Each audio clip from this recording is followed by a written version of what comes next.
છેલ્લા 24 કલાકમાં 169 તાલુકામાં વરસી મેઘમહેર, સૌથી વધુ વલસાડમાં વરસ્યો વરસાદ. હવામાન વિભાગની આગાહી વચ્ચે ગુજરાતમાં મેઘરાજાએ ધબધબાટી બોલાવી છે. ત્યારે છેલ્લા 24 કલાકમાં ગુજરાતના 168 તાલુકામાં મેઘમહેર થઈ છે. 100 તાલુકામાં નોંધપાત્ર વરસાદ વરસ્યો છે. 55 તાલુકામાં 1 ઇંચથી 6 ઇંચ સુધી વરસાદ વરસ્યો છે.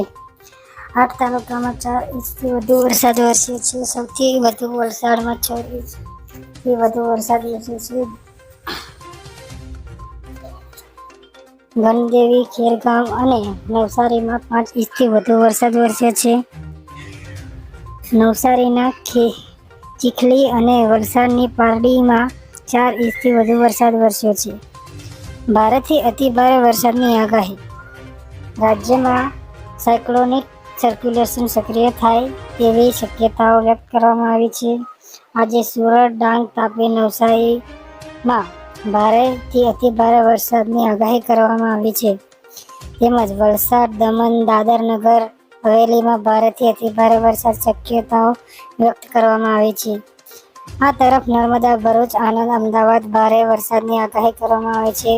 બનાસકાંઠા, સાબરકાંઠા, મહેસાણા મેઘમહેર થવાની સંભાવના છે. ભાવનગર, ગીર સોમનાથ, જૂનાગઢ અને બોટાદમાં પણ આગાહી કરવામાં આવી છે. હવામાન વિભાગે માછીમારોને દરિયો ન ખેડવાનું સૂચિત કર્યું છે.